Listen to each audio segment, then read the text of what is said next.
So hello everyone, this is Abhishek here. Welcome to my class. बेटा जो मेरा अभी ये थर्ड वीडियो है फंगाई का कैरेक्टर एंड क्लासिफिकेशन के बारे में, उसको हम अब समझेंगे। ठीक है कि हम देख रहे हैं फंगाई का कैरेक्टर, है ना, और उसका क्लासिफिकेशन देख रहे हैं। अब जो बेटा हम देखेंगे क्लासिफिकेशन, इसका क्लासिफिकेशन बेस्ड है अब इसका टॉक्सोनॉमिकल सिस्टमिक क्लासिफिकेशन ऑफ फंगाई। ठीक है, अब हम देखेंगे इस वीडियो में टॉक्सोनोमिक और टॉक्सोनॉमिकल एंड सिस्टमिक क्लासिफिकेशन के ऊपर कैसे फंगाई बेस्ड है, उसके ऊपर अब हम इस वीडियो में डिस्कस करेंगे। ठीक है, तब स्टार्ट करते हैं। Fungi are placed in phylum Thallophyta. कैसे आते हैं ये?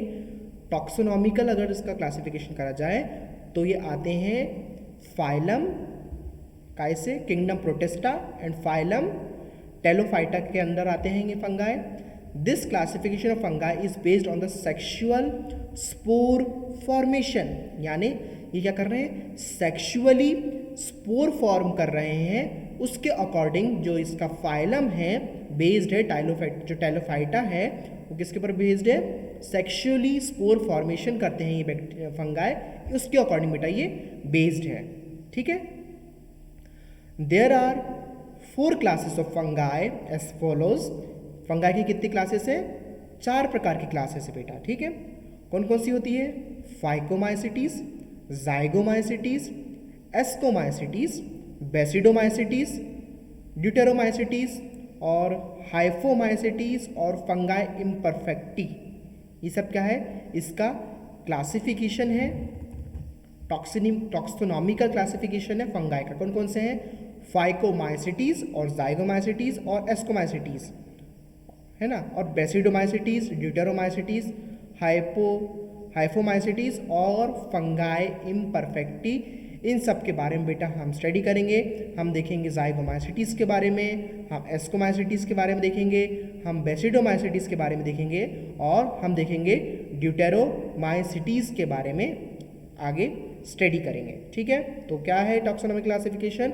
इसका फाइलम टेलोफाइटा के अंदर आता है और इसका जो क्लासिफिकेशन है टॉक्सोनॉमिकल बेस्ड है, सेक्सुअल स्पोर फॉर्मेशन के कारण इनका क्लासिफिकेशन इसके अकॉर्डिंग बेस्ड है।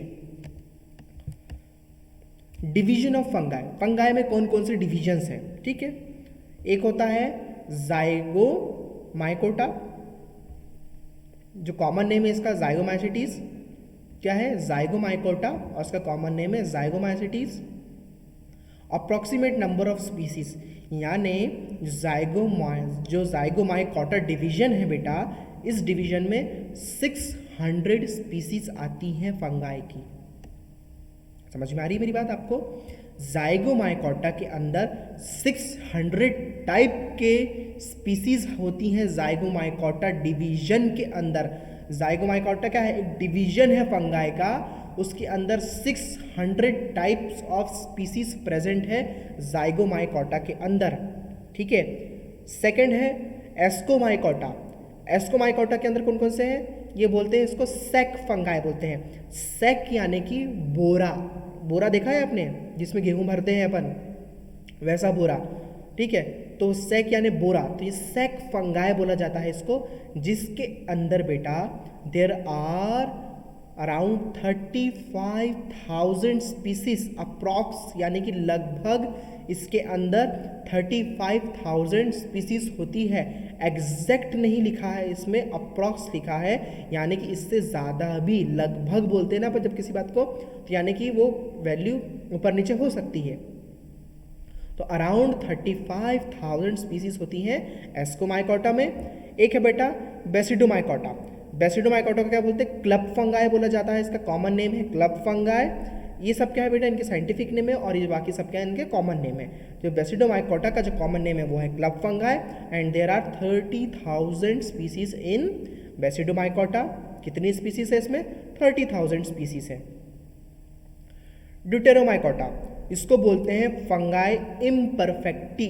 क्या बोलते हैं? फंगाई या फंजी या फंगी, जो भी आप प्रोनाउंस करना चाहें इसको, फंगी इम्परफेक्टी। और इसमें भी कितनी स्पीसीज है? अराउंड 30,000 स्पीसीज इसके अंदर आती है।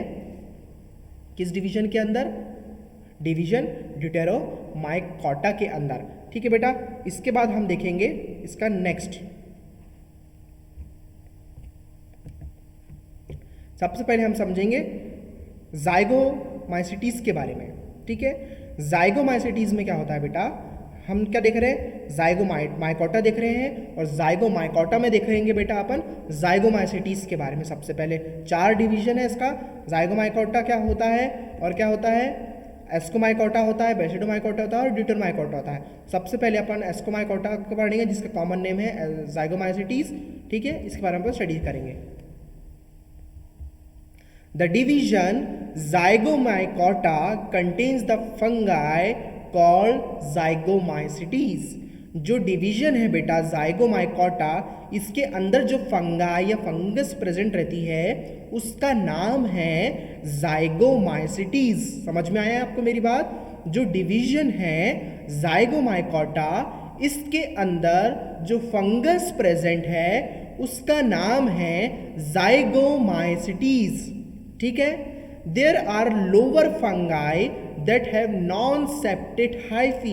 ये लोअर फंगाई होती है जिसमें क्या होती है, नॉन सेप्टेड हाइफी होती है, यानी जो डिवीजन है इसका उसमें क्या है, सेपरेशन नहीं है। सेप्टेड यानी सेपरेशन, उसमें कोई सेप्टेशन नहीं है, वो किस तरीके से उसको विभाजित नहीं कर रहा है। अब जैसे मेरी उंगली देखो, ये उंगली है मेरी, इसमें क्या है, जो लाइनें हैं ये समझ लो ये सेप्टा है, सेप्टेड है। तो अगर मैं ये जो उंगली है पूरी, इसमें जो डिवीजन है 3 खंड बने हुए हैं, तो किसके कारण बने हैं, ये सेप्टेड के कारण। अब जो इस तरीके की फंगाई होती है वो क्या होती, नॉन सेप्टेड होती है, यानी वो लंबी की लंबी दिखेगी बिना किसी डिवीजन के बीच में। ठीक है, non septate hyphae and produce endogenous asexual spores. यानी एंडोजीनियस यानी बाहरी रूप से क्या करते हैं ये, आंतरिक रूप से, एंडो यानी अंदर से क्या करते हैं, ये स्पोर फॉर्मेशन तो करते हैं पर असेक्सुअली स्पोर फॉर्मेशन करते हैं बिना किसी गैमेट्स के। ठीक है, और क्या बोला जाता है इनको, जब ये असेक्सुअली स्पोर्स फॉर्म करते हैं एंडोजीनियसली, तो इस टर्म को बोला जाता है स्पोरेंजियो स्पोर्स। क्या बोलते हैं, स्पोरेंजियो स्पोर्स बोलते हैं। क्या बोलते हैं इसको, स्पोरेंजियो स्पोर्स कहा जाता है जब ये असेक्सुअली स्पोर फॉर्मेशन करते हैं एंडोजीनियसली, यानी अंदर से स्पोर फॉर्म करेंगे, असेक्सुअली स्पोर फॉर्म करेंगे, और इसको बोला जाएगा स्पोरेंजियो स्पोर बोला जाएगा। ठीक है, contained within swollen sac like structure called sporangia. और किसके अंदर, स्वेलन यानी सूजा हुआ, फूला हुआ, एक बोरे के जैसे, एक झिल्ली के जैसे इसके अंदर चारों तरफ रहता है और स्ट्रक्चर रहता है, और जिसको बोलते हैं स्पोरेंजिया। ठीक है, the hyphae of zygomycetes is known as coenocytic. क्या बोलते हैं, जो हाइफी यानी जो सेगमेंट जो बटा हुआ होता है ना उसमें, उसको क्या बोलते हैं, कोइनोसाइटिक बोलते हैं, known as coenocytic, with many haploid nucleus, जिसमें हैप्लॉइड न्यूक्लियस होते हैं, डिप्लॉइड नहीं होते हैं, हैप्लॉइड होते हैं, सिंगल न्यूक्लियस होते हैं। जाइगोमाइसीटीज ऑल्सो प्रोड्यूस असेक्सुअल स्पोर्स। जाइगोमाइसीटीज क्या करते हैं, प्रोड्यूस करते हैं असेक्सुअल स्पोर्स प्रोड्यूस करते हैं, नोन एज oospores। क्या बोलते हैं, जाइगोमाइसीटीज प्रोड्यूस करते हैं जब सेक्सुअली स्पोर फॉर्मेशन करते हैं तो उनको oospores बोला जाता है बेटा, और जब ये असेक्सुअली स्पोर्स फॉर्म करते हैं तो इसको बोलते हैं स्पोरेंजियो स्पोर्स। क्या बोलते हैं, स्पोरेंजियो स्पोर्स बोलते हैं जब जाइगोमाइसीटीज असेक्सुअली स्पोर फॉर्म करेंगे, और जब ये सेक्सुअली स्पोर फॉर्म करेंगे तो क्या बोलेंगे इसको बेटा, oospores बोलेंगे, क्योंकि oocytes वगैरह आते हैं ना इसमें, तो इसलिए oospores बोलेंगे। In some fungi and zygospores in others. कुछ फंगाई में क्या होते हैं, जाइगोस्पोर्स भी फॉर्म होते हैं।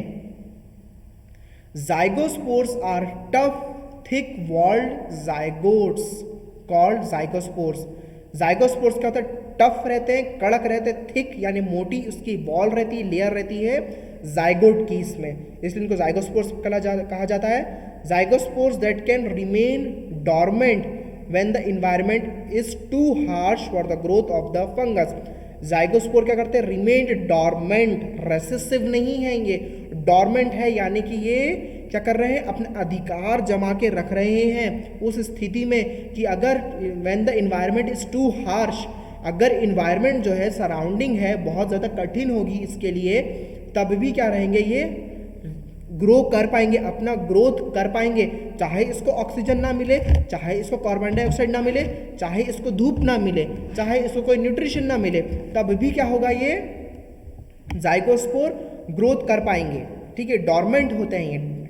ठीक है, they usually reproduce asexually, usually आमतौर पर तो ये आसेक्सुअली रिप्रोड्यूस करते हैं, but if food becomes starve और environmental condition unfavourable it begin asexual reproduction. इस लाइन का क्या मतलब है, दे यूजुअली रिप्रोड्यूस आसेक्सुअली, ये आमतौर पर आसेक्सुअली रिप्रोड्यूस करते हैं, बट पर इफ अगर फूड बिकम स्टार्व, अगर खाने की कमी हो जाए, खाना इसको नहीं मिले और इन्वायरमेंटल जो कंडीशन है अनफेवरेबल, अनुचित तरीके से कंडीशन आ गई, खाना नहीं मिल रहा है, इसको भूखा रहना पड़ रहा है, न्यूट्रिशन नहीं मिल रहा है, तो इस कंडीशन में क्या करेगा ये, इट बिगेन्स सेक्शुअल रिप्रोडक्शन। ये क्या करता है, सेक्शुअल रिप्रोडक्शन करता है ऐसी स्थिति में, पर आमतौर पे ये रिप्रोडक्शन करता है किस तरीके से,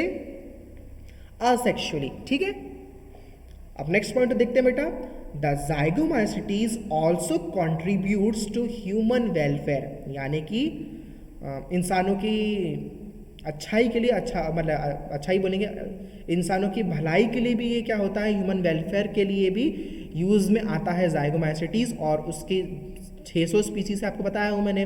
अब इन 600 स्पीसीज में कोई तो अच्छी होगी जो इंसानों के काम आने वाली होगी, तो उसमें कौन कौन से इसका एग्जाम्पल है, एक एग्जाम्पल है इसका बेटा राइजोपस। राइजोपस नाम का जो फंगाई होता है जाइगोमाइसिटीज फैमिली का, it is used in Indonesia to produce food. Indonesia में यूज़ करा जाता है खाने के लिए, मतलब इंडोनेशिया में खाने के तौर पे या खाना उगाने के लिए इसको यूज़ करते हैं, फूड मटेरियल्स उगाने के लिए यूज़ करा जाता है राइजोपस नाम के जाइगोमाइसिटीज को। Another zygomycetes is used with soybean to make a curd called sufu. और अनदर टाइप की जो जाइगोमाइसिटीज होती हैं उसको सोयाबीन के साथ यूज़ करा जाता है ताकि क्या बने, कर्ड यानी दही बनाया जाए, जिसको बोलते हैं सुफू नाम की एक दही बनती है। वो बाहर अपनी कंट्री पे तो नहीं बनती, बाहर बनती है। तो उस तरीके की दही बनाने के लिए, उसको फर्मेंट कराने के लिए किसका इस्तेमाल होता है, जाइगोमाइसिटीज़ की ही स्पीसीज़ का इस्तेमाल होता है, जो सोयाबीन में से जो दूध निकलता है ना, सोया मिल्क बोलते हैं जिसको, सोयाबीन के मिल्क को क्या करे, जो कर्ड फॉर्मेशन करे उसका, है ना, योगर्ट बना दे, उस चीज़ के लिए भी यूज़ करा जाता है जाइगोमाइसिटीज़ को। नेक्स्ट देखो, ये देखो जाइगोमाइसिटीज़ का एग्जाम्पल, ऊपर दिख रहा है ये एक पेड़ जैसा दिख रहा है, ऊपर एक टोपी जैसी दिख रही है इसके ऊपर, ये क्या है, वॉल ऑफ स्पोरेंजियम है, और उसके अंदर बारीक बारीक ढेर सारे स्पोर्स दिख रहे हैं जिसको बोलते हैं स्पोरेंजियोस्पोर्स। और कॉल्यूमेला जो ऊपर, उसके नीचे जो एक कॉलम है वाइट कलर का, ऊपर जो ब्लैक कलर की टोपी है बेटा, ऊपर एक वॉल बनी है स्पोरेंजियोस्पोर की, नीचे अंदर पूरा जो अंदर विग जैसी है पूरा भरा हुआ है अंदर, वो स्पोरेंजियोस्पोर्स है। और जो विग जो टोपी पर बैठी हुई है ना पूरे कॉलम में, उस कॉलम का जो हेड है उसको बोलते हैं कमेला, और उसके नीचे है एपोफाइसिस, नीचे है सेप्टम, और है स्पोरेंजियोस्पोर, है ना, स्पोर, और सबस्ट्रेट माइसीलियम, नीचे जो फील्ड जो लेयर जा रही है ना उसको बोलते हैं सबस्ट्रेट माइसीलियम। ये डायग्राम है जाइगोमाइसिटीज़ को समझने के लिए, ठीक है। अब नेक्स्ट आगे बढ़ते हैं अपन, है ना।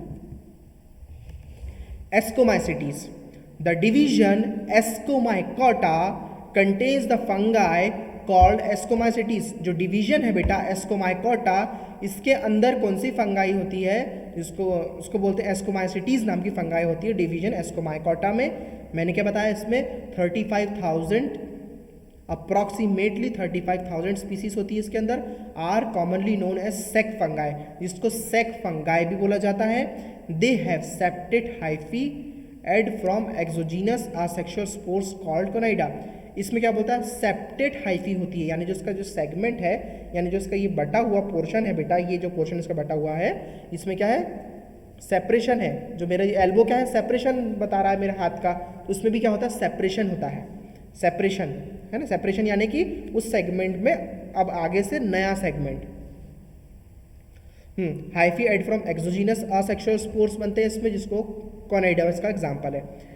इट फॉर्म्स असेक्सुअल स्पोर्स, इसको अगर ये जब फॉर्म करते हैं असेक्सुअल स्पोर्स को तो इसको बोला जाता है एस्कोस्पोर्स बोला जाता है। जब ये असेक्सुअली स्पोर्स फॉर्म करते हैं उन स्पोर्स को बोला जाता है बेटा एस्कोस्पोर्स। और ये कहाँ प्रेजेंट रहते हैं? This are present within a अ सैक और एस्कस। इस सैक में यानी बोरों में एक झिल्ली के अंदर, एक मेम्ब्रेन के अंदर प्रेजेंट रहते हैं ये। इसको सैक के अंदर या एस्कस भी बोल सकते हैं या सैक भी बोल जा सकते हैं इसको, है ना।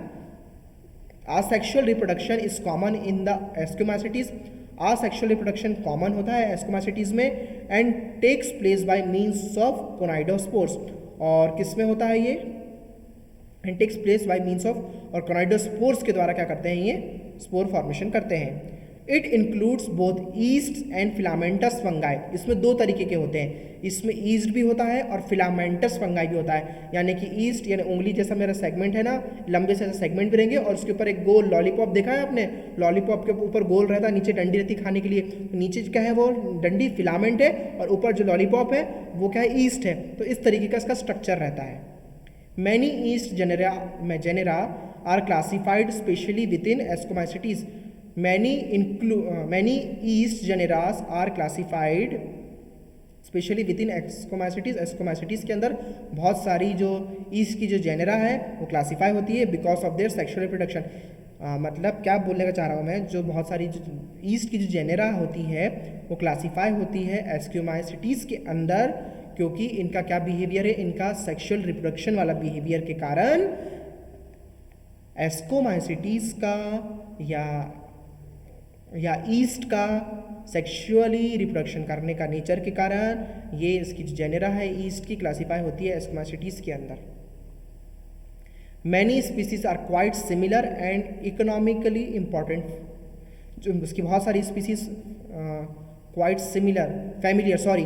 Many species are quite familiar है, यानी कि हम उनको देख सकते हैं हमारे रोजमर्रा की ज़िंदगी में यूज़ में वो आ जाती हैं देखने करने में। ऐसी इसकी species many species are quite familiar and economically important, और इकोनॉमिकली यानी हमारी अर्थव्यवस्था के लिए भी important. For example most of the red brown and blue green algae moulds that cause food spoilage as are ascomycetes, जो कि क्या करते हैं खाने को खराब करने का काम करते हैं।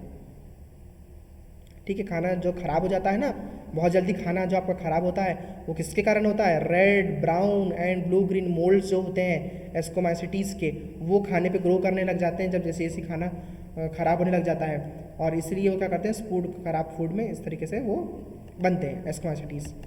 ये देखो एस्कोमासिटीज़, ये शायद डायग्राम आप लोग देख चुके हो एस्कोमासिटीज़ का ये वाला, और ये नीचे देखो स्लाइड में किस तरीके से दिख रहा है, ये स्पोर फॉर्मेशन करा है इसने, एक सैक लाइक स्ट्रक्चर बनाया है ना। नीचे वाला डायग्राम देखना ज़्यादा अच्छा समझ में आएगा, इस तरीके से वो दिखता है। ठीक है, स्पोर फॉर्मेशन होते हैं इसके। आगे बढ़ाता हूँ अब है बेसिडोमाइसिटीज या Basidiomycota. The division Basidiomycota contains the basidiomycetes commonly known as the club fungi. जो डिवीजन है बेसिडोमाइकोटा उसके अंदर क्या होते हैं? बेसिडोमाइसिटीज होते हैं कॉमनली, और इसका जो नाम है कॉमनली क्या बोलते हैं? इसको क्लब फंगाई बोला जाता है।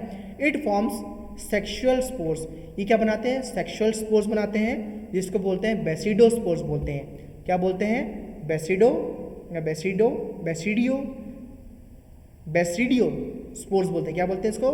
बेसिडियो स्पोर्स बोलते हैं। ऑन अ बेसिडियम और बेस, बेसिडियम में या बेस में क्या बनाते हैं? ये स्पोर फॉर्म्स करते हैं सेक्सुअली, इसलिए इनको बेसिडोस्पोर्स बोलते हैं। A basidium is produced at the tip of hyphae and normally in club shape. Club यानी गुच्छे के शेप में, और हाइफी यानी जो सेगमेंट है उसके ऊपर, टिप के ऊपर क्या बनाते हैं? ये स्पोर फॉर्म करते हैं।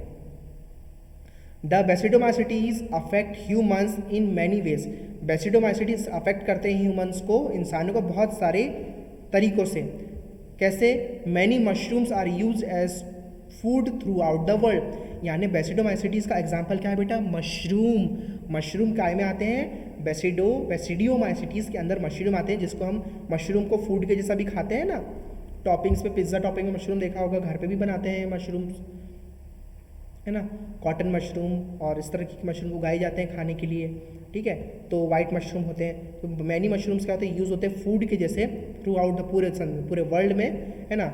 फॉर एग्जाम्पल बेसिडोमाइसिटीज़ इंक्लूड स्मट्स नाम के होते हैं, जेली फंगाई होती है, मशरूम्स रहते हैं एंड बर्ड नेट फंगाई, ये सब क्या यूज़ होते हैं एज अ फूड, इनको खाया जा सकता है, ठीक है। बेसिडोमाइसिटीज़ का एग्जाम्पल ये देख लो, पेड़ में देखा ये उगा हुआ, देखा होगा कई बार आपने पेड़ों में इस तरीके का उगा हुआ, ज़मीन पर उगा हुआ अपने देखा होगा, मशरूम देखा होगा। मशरूम क्या है बेटा, फंगाई है ये, मशरूम भी फंगस है एक प्रकार का, ठीक है, फंगस ही है, प्रकार का नहीं, मशरूम भी फंगस ही है, पर वो खाने वाला फंगस है, उसको हम खा सकते हैं, है ना, क्योंकि इससे हमको न्यूट्रिशन मिल सकता है उस फंगस से, हमारे शरीर को नुकसान नहीं पहुंचाएगा वो। माइक्रोस्कोपिकली देख लो इमेज उसकी, स्टेनिंग के बाद ऐसी दिखती है, और अगर आपको मैक्रोस्कोपिकली विजुअलाइज करना है उसको, तो आप देख लो किस तरीके से दिख रहा है ये खाने वाला मशरूम तो नहीं है, पर इस तरीके की ये मशरूम जैसे देखा, अब मैंने आपको बताया था डेब्रीज में, यानी पेड़ के डिकेड डेब्रीज में होता है, नेचुरल डिकेड डेब्रीज में होता है, यानी कि पेड़ का तो थोड़ा सड़ रहा है, या कहीं पेड़ का हिस्सा ऐसा है, या पेड़ की छालों में इस तरीके से उगे हुए देखा होगा आपने बहुत कई बार। चलो अब आगे बढ़ते हैं, लास्ट है हमारा इस वीडियो का जो सेक्शन है वो है ड्यूटेरोमाइकोटा, है ना। तो इसमें क्या होता है, व्हेन अ फंगस लैक्स और ड्यूटेरोमाइकोटा या ड्यूटेरोमाइसिटीज इसका कॉमन नेम है। व्हेन अ फंगस, हाँ कितनी स्पीसीज होती हैं इसमें, पहले ही बताया था डिवीजन में, 30,000 स्पीसीज होती हैं इसके अंदर ड्यूटेरोमाइकोटा में, है ना, याद रखना, है ना। When a fungus lakhs the sexual phase, जब फंगस में सेक्सुअल फेज नहीं होता है, कमी हो जाती है सेक्सुअल फेज की, और परफेक्ट स्टेज, और जो उसकी परफेक्ट स्टेज है, और if this phase has not been observe, sexual phase नहीं है इसमें अवेलेबल, जो कि एक परफेक्ट फेज होती है, if this phase is not available, अगर ये फेज अवेलेबल नहीं है किसी फंगस में, has not been observe, it is placed within the division Deuteromycota, और अगर ये फेज अवेलेबल नहीं है तो किस डिवीजन के अंदर आ जाएगा, अगर ये सेक्सुअली रिप्रोड्यूस नहीं कर सकते तो ये किस डिवीजन में आ जाएंगे, ड्यूटेरोमाइकोटा में आ जाएंगे। अगर ये कर ही नहीं सकते, बाकी तो अपने एस्कोमाइसिटीज, जाइगोमाइसिटीज, है ना, और इसके पहले क्या देखा अपन ने, बेसिडोमाइसिटीज देखा, ये सब क्या कर रहे हैं, सेक्सुअली रिप्रोडक्शन कर रहे हैं ना, असेक्सुअली भी करते हैं, सेक्सुअली भी करते हैं, पर ये क्या करता है, ये असेक्सुअली करता, सेक्सुअली कर ही नहीं पाता रिप्रोडक्शन। अब जब नहीं कर पाता है तो क्या हो जाएगा, ये जिसको ऑब्जर्वेशन है किस डिवीजन में आएगा, ड्यूटेरोमाइकोटा डिवीजन में आएगा, कॉमनली कॉल्ड एज ड्यूटेरोमाइसिटीज और फंगाई इम्परफेक्टी। अब समझ में आया इसका नाम फंगाई इम्परफेक्टी क्यों बोला जाता था, इम्परफेक्ट फंगाई क्यों है ये, ट्रू फंगाई क्यों नहीं है ये, इसलिए नहीं है क्योंकि ये सेक्सुअली स्पोर फॉर्मेशन करके रिप्रोड्यूस नहीं कर सकता, है ना, ये याद रखना, ये चीज़ पता होना चाहिए, इम्परफेक्टी और क्या अंतर होता है ना। Most deuteromycetes reproduce by means of conidia, जो बहुत सारे ड्यूटेरोमाइसिटीज से रिप्रोड्यूस करते हैं बाय मीन्स ऑफ कोनाइडा के रूप में। कोनाइडा जैसे बर्ड्स जैसी चीज़ें होती हैं ना, बर्ड्स फॉर्मेशन करना, इस तरीके की चीज़ों से क्या होता है, ये रिप्रोड्यूस करते हैं और अपने से एक दूसरे को बनाते हैं। Most fungi imperfecti are terrestrial with only a few being reported from freshwater and marine habitats। Terrestrials में मिलते हैं ये बहुत ज़्यादातर टेरेस्ट्रियल एरियाज में मिलते हैं, और बहुत कम ऐसे जो फंगाई होते हैं बीइंग रिपोर्टेड इन द, जो कि फ्रेश वाटर में और मरीन वाटर में, यानी मरीन हैबिटेट्स में, यानी खारे पानी में और फ्रेश वाटर में नज़र आते हैं, नहीं तो टेरेस्ट्रियल्स और एरिया यानी ज़मीन और पहाड़ी एरिया में ये ज़्यादातर मिलते हैं। Many deuteromycetes directly affects human welfare causing numerous diseases। बाकी के फंगस क्या कर रहे थे बेटा, कुछ फंगस ह्यूमन वेलफेयर के लिए, इंसान लोगों के लिए बहुत अच्छे भी हो रहे थे, और कुछ क्या है इंसानों के लिए बहुत बेकार भी होते हैं, जो क्या करते हैं डिसीजेस कॉज करते हैं। तो ड्यूटेरोमाइसिटीज ऐसी फंगाई है जो क्या करती है, डिसीज कॉज करने का काम करती है इंसानों में। तो कौन सी कॉमन डिसीजेज जो कॉज करता है deuteromycetes, many deuteromycetes directly affects human welfare causing numerous diseases, यानी बहुत सारी असंख्य डिसीजेस कॉज करता है ड्यूटेरोमाइसिटीज, सच एज रिंगवॉर्म। जो रिंगवॉर्म डिसीज होती है आपको स्किन पे, सुपरफिशियली स्किन पे कैरेटनाइज्ड टिश्यूज में जो होती है, वो किसके कारण होती है, ड्यूटेरोमाइसिटीज के कारण होती है। The chemical activities of many fungi are important to industries such as, इसकी जो केमिकल एक्टिविटी होती है डिटरमाइसिटीज़ की वो भी यूज़ होती है बहुत सारी इंडस्ट्रीज़ में, बहुत इंपॉर्टेंट होती है। Such as some species of penicillium used in the synthesis of antibiotics, जो कि पेनिसिलियम भी क्या एक प्रकार का वो है, डिटरमाइसिटीज़ के अंदर आता है, ये फंगाई होता है जिसको हम कल्टीवेट करते हैं और उसको कैसे इस्तेमाल करते हैं, किसी भी बीमारी से लड़ने के लिए उसको इस्तेमाल करते हैं। पेनिसिलियम की आती है ना, मेडिसिन आती है तो एंटीबायोटिक होती है पेनिसिलियम, तो वो इसी से निकाला गया है, ठीक है। यानी कि वो बीमारी भी कॉज कर रहा है और उसी का जो टॉक्सिन को हम कन्वर्ट करके क्या कर रहे हैं, उसी के खिलाफ हम यूज़ कर रहे हैं। जैसे वेनम होता है और एक होता है एंटी वेनम। वेनम क्या होता है, जहर। एंटी वेनम क्या होता है, वेनम के यानी जहर के खिलाफ लड़ने वाली चीज़, ठीक है। तो वेनम के एंटी वेनम कैसे बनाते हैं, सांप के जहर से ही बनता है, वेनम से ही एंटी वेनम बनेगा। एंटी यानी अगेंस्ट वेनम यानी जहर के खिलाफ काम करने वाला, तो जहर से ही जहर का तोड़ बनता है। तो इस तरीके से फंगाई के इन्फेक्शन से ही किसी फंगस से ही उसका तोड़ बना है पेनिसिलियम नाम का एंटीबायोटिक। तो हमारी 4 पॉइंट अभी क्लियर होते हैं। इसमें हमने क्या देखे, जाइगोमाइसिटीज़, एस्कोमाइसिटीज़, बेसिडियोमाइसिटीज़ और डिटरमाइसिटीज़ के बारे में देखा, सबकी इमेजेस समझा। ये लास्ट इसकी इमेज देख लो, डिटरमाइसिटीज़ की माइक्रोस्कोपिकली ऊपर वाली इमेज है, नीचे जो है इसकी इलेक्ट्रॉन माइक्रोस्कोप वाली इमेज है। इस तरीके से ये नज़र आता है, ठीक है। क्या नज़र आता है, डिटरमाइसिटीज़ इस तरीके से बेटा नज़र आता है। अब नेक्स्ट वीडियो में हम इसका पैथोलॉजिकल क्लासिफिकेशन देखेंगे कि पैथोलॉजिकल क्लासिफिकेशन के अकॉर्डिंग फंगाई के अकॉर्डिंग बेस्ड है और पैथोलॉजिकल कंडीशंस में कौन कौन सी फंगाई इन्फेक्ट करती है ह्यूमंस को। ये सारी चीज़ें बेटा हम इसके नेक्स्ट वीडियो में डिस्कस करेंगे।